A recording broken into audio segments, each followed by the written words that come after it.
You, John Fitzgerald Kennedy, do solemnly swear. I, John Fitzgerald Kennedy, do solemnly swear. That you will faithfully execute the office of President of the United States. That I will faithfully execute the office of President of the United States. And will, to the best of your ability. And will, to the best of my ability. Preserve, protect, and defend the Constitution of the United States. Preserve, protect, and defend the Constitution of the United States. So help you God. So help me God.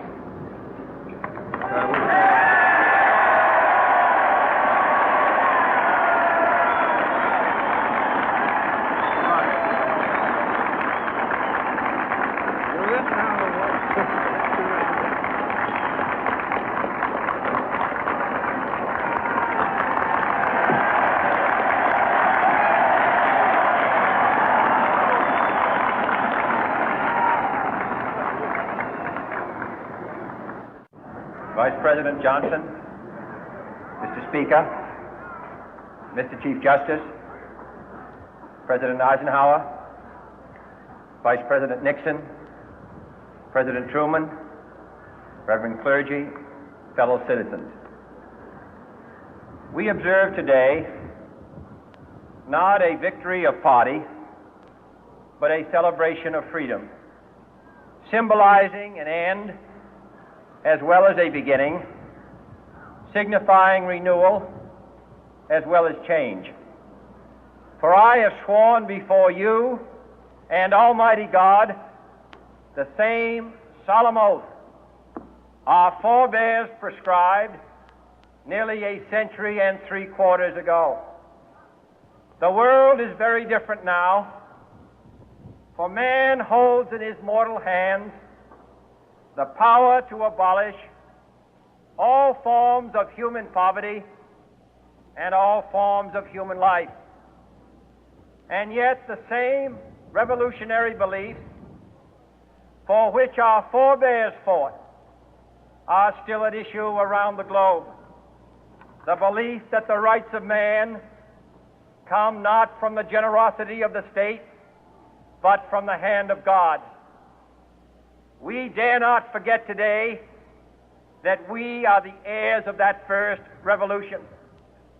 Let the word go forth from this time and place to friend and foe alike that the torch has been passed to a new generation of Americans born in this century, tempered by war, disciplined by a hard and bitter peace, proud of our ancient heritage, and unwilling to witness or permit the slow undoing of those human rights to which this nation has always been committed and to which we are committed today at home and around the world.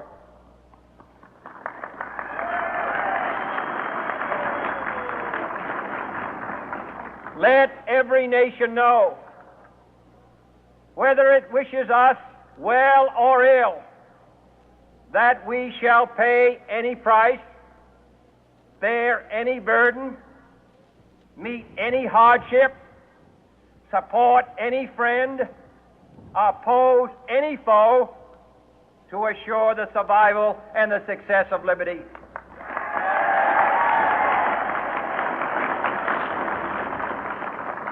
This much we pledge and more.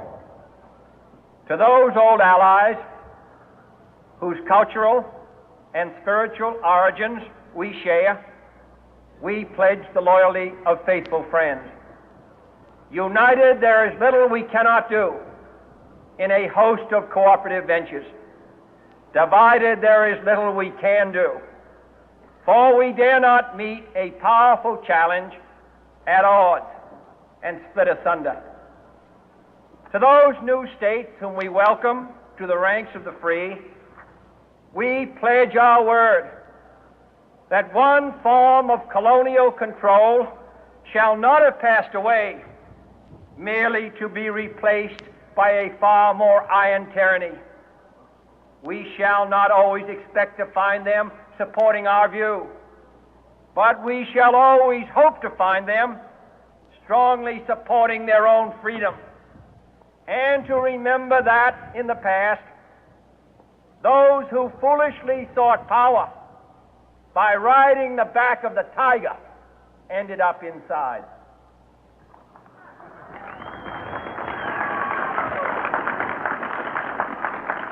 To those people in the huts and villages of half the globe struggling to break the bonds of mass misery, we pledge our best efforts to help them help themselves for whatever period is required, not because the communists may be doing it, not because we seek their votes, but because it is right. If a free society cannot help the many who are poor, it cannot save the few who are rich.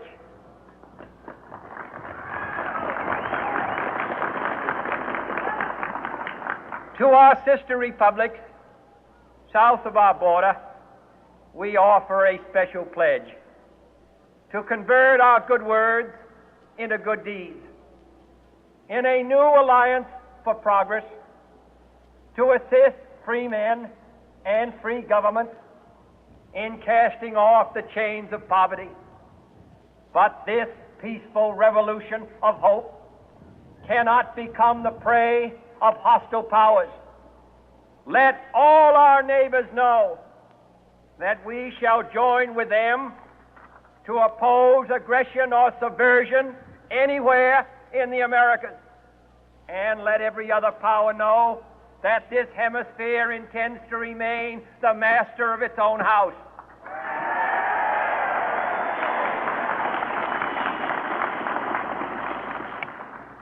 To that world assembly of sovereign states, the United Nations, our last best hope, in an age where the instruments of war have far outpaced the instruments of peace, we renew our pledge of support to prevent it from becoming merely a forum for invective, to strengthen its shield of the new and the weak, and to enlarge the area in which its writ may run.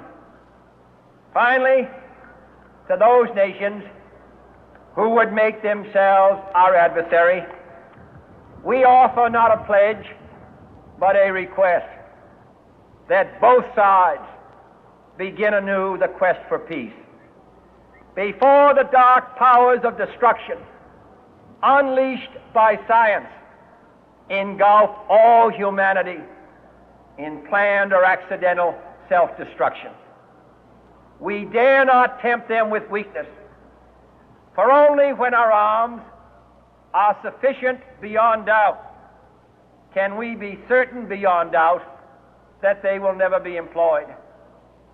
But neither can two great and powerful groups of nations take comfort from our present course, both sides overburdened by the cost of modern weapons, both rightly alarmed by the steady spread of the deadly atom, yet both racing to alter that uncertain balance of terror that stays the hand of mankind's final war.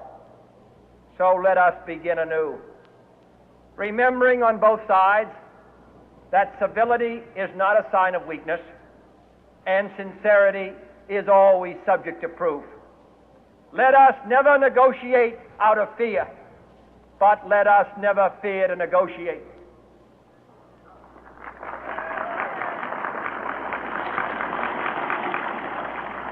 Let both sides explore what problems unite us, instead of belaboring those problems which divide us. Let both sides, for the first time, formulate serious and precise proposals for the inspection and control of arms, and bring the absolute power to destroy other nations under the absolute control of all nations.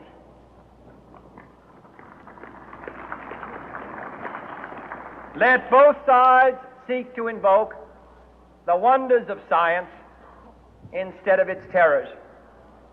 Together, let us explore the stars